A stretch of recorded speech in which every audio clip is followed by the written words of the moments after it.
L'une des plus grandes tromperies que Shaitan insuffle aux hommes mariés, c'est de leur faire croire que regarder d'autres femmes en ligne est normal. Il te pousse à faire défiler les réseaux sociaux, à regarder des femmes s'exposer, danser, séduire, et il te murmure que ce n'est pas grave, mais ce n'est pas anodin. C'est pour cela que j'ai créé une solution à la fin, parce que ce qui commence par de la curiosité devient une habitude, et les habitudes finissent par façonner ton cœur.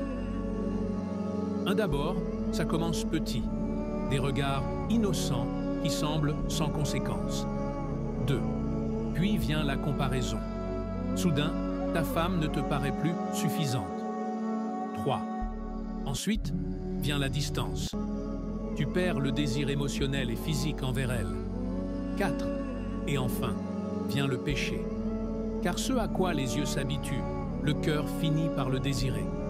Le prophète, que la paix et la bénédiction soient sur lui, a dit « L'adultère des yeux, c'est le regard ». Ne laisse pas Shaitan te faire croire que le chemin vers la destruction est normal.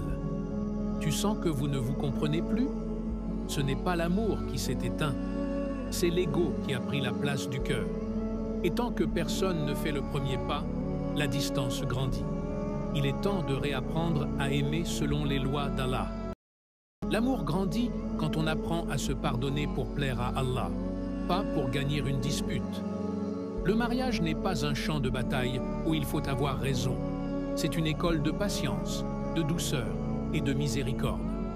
Quand tu pardonnes, pas parce que l'autre le mérite, mais parce que tu veux qu'Allah te regarde avec amour, ton cœur s'élève.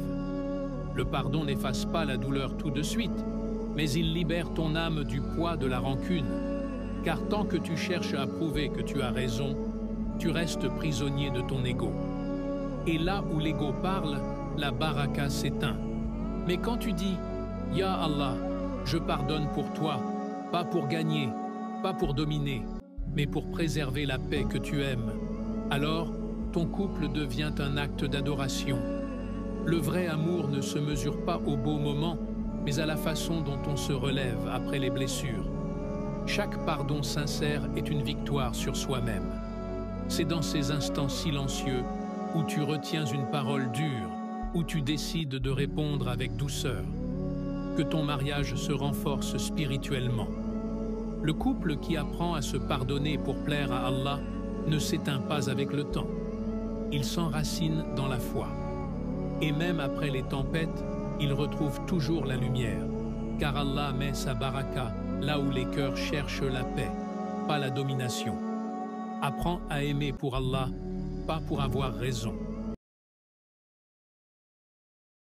Lorsque tu cherches Allah dans ton mariage, la sérénité apparaît avant la solution. Parce que parfois, ce dont tu as besoin en premier, ce n'est pas de la réponse, mais du cœur apaisé capable enfin de la recevoir. Beaucoup de couples essaient de réparer leurs problèmes avec la logique, l'ego ou la pression. Mais un mariage ne se guérit pas par la force. Il se guérit lorsque le cœur devient assez doux pour que la miséricorde y entre. Quand tu fais entrer Allah dans ton foyer, les problèmes ne disparaissent pas immédiatement, mais la peur, la colère et la dureté, oui. Et quand cela part, les solutions deviennent plus claires, plus légères, plus douces. La sérénité n'est pas la preuve que tout est résolu. C'est la preuve qu'Allah a rejoint la conversation.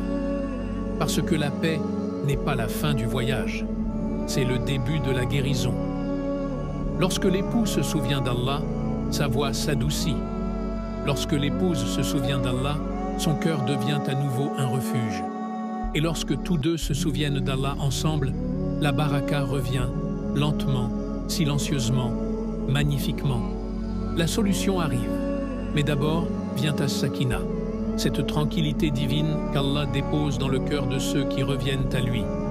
Un mariage construit seulement sur l'émotion se brise. Un mariage construit seulement sur l'effort s'épuise. Mais un mariage construit autour d'Allah ne peut pas s'effondrer, car il est porté par plus grand que vous deux.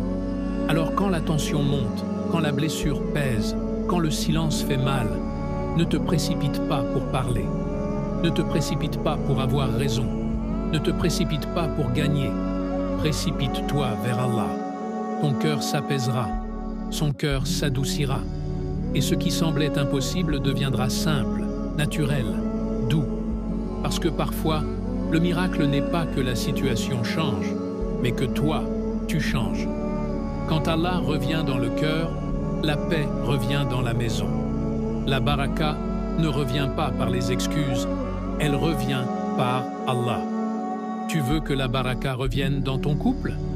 Découvre le pack mariage and baraka. Lien dans la bio.